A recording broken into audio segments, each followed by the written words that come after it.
Subscribe करें देवकीनंदन ठाकुर जी महाराज के YouTube channel को और हमारे वीडियोस को सबसे पहले देखने के लिए बेल आइकन को दबाना न भूलें।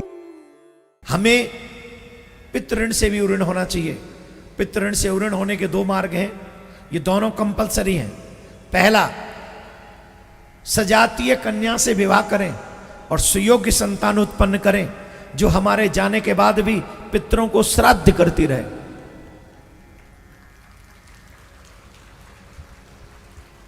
आजकल इंग्लिश मीडियम वाले बच्चों को कहो कि भैया पितृ श्राद्ध करना है, I don't believe in this. ऐसे हाउ टू पॉसिबल कि ब्राह्मण भोजन कर रहा है और वो हमारे पितरों तक पहुंच जाएगा?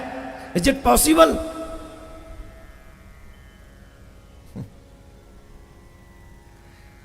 और एक ही दिन हमारे पितर खाएंगे, बाकी के साल भर भूखे रहते, तब नहीं मरते वो, तो एक ही दिन में झिक जाते हैं। अब जब ऐसे पढ़े लिखे बच्चे होंगे तो बताइए वो पितरों के लिए डोनेशन, पितरों के लिए श्राद्ध करेंगे? सोचेंगे वो? बोलो हाँ या ना। सिखा के जाओ।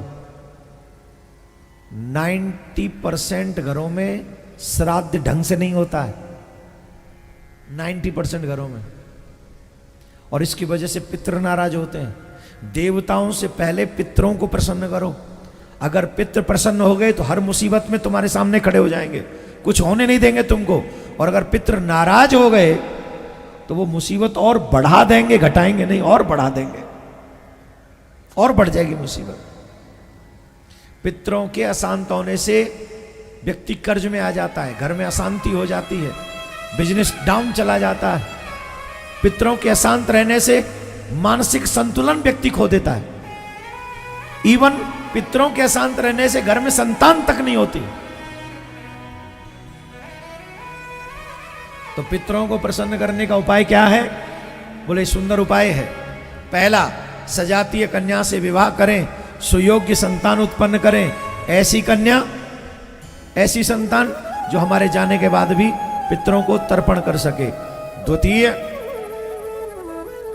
समय समय पर श्राद्ध पक्ष में अपने पितरों के लिए श्राद्ध अवश्य करें और विधि विधान से करें। विधान छूटना नहीं चाहिए। श्राद्ध वाले दिन जब तक ब्राह्मण न जीव ले, घर में किसी को भोजन नहीं करना चाहिए। स्नान करके शुद्धता से पूरा कार्य करना चाहिए। और पितरों के लिए भोजन, एक और बात बता दें, डालडा में बनाओगे, किसी और घी में बनाओगे, पितृ स्वीकार ही नहीं करेंगे। कभी भी पितरों के लिए भोजन, ये जो भैंस के आता है ना घी, इसका भी इस्तेमाल नहीं। और जो ये मदर डेयरी और फादर डेयरी चल रही है ना, ये तो भैया पूछो ही मत। पता नहीं इतना दूध कहां से आ रही है, बड़ी थैलियां भर जाती हैं। तो क्या होगा?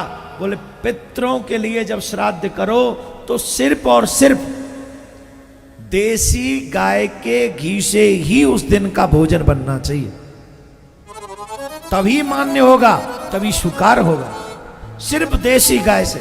मैं ऐसे ही नहीं कह रहा हूं, पूर्ण प्रमाणित बातें कह रहा हूं, मैं सिर्फ सुना रहा हूं। करना ना करना तुम्हारी मर्जी है, मत करना, तुम्हारे पितृ जाने, हमें थोड़ी तुम्हारे पितरों से कोई लेना देना है। तो पितरों को अधिक प्रसन्न जीव को करना चाहिए। और जो लोग कहते हैं कि साल भर नहीं खाते हैं, ऐसा नहीं है। यहां की एक साल और पितृलोक का एक दिन बराबर है। कोशिश करें समझने की। यहां का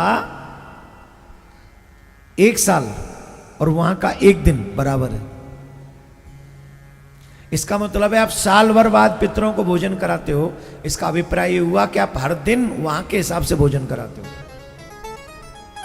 और जिस दिन आप भोजन नहीं कराते जिस पितृपक्ष में, तो उस दिन वो भूखे रहते हैं।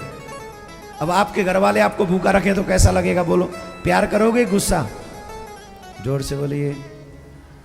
तो आपके पितृ गुस्सा करें, ये आप नहीं चाहेंगे।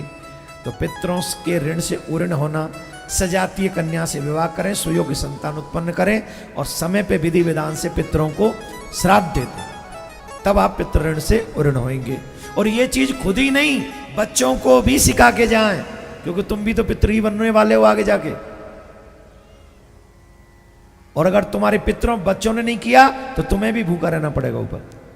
तो इस विधि विधान को आगे बढ़ा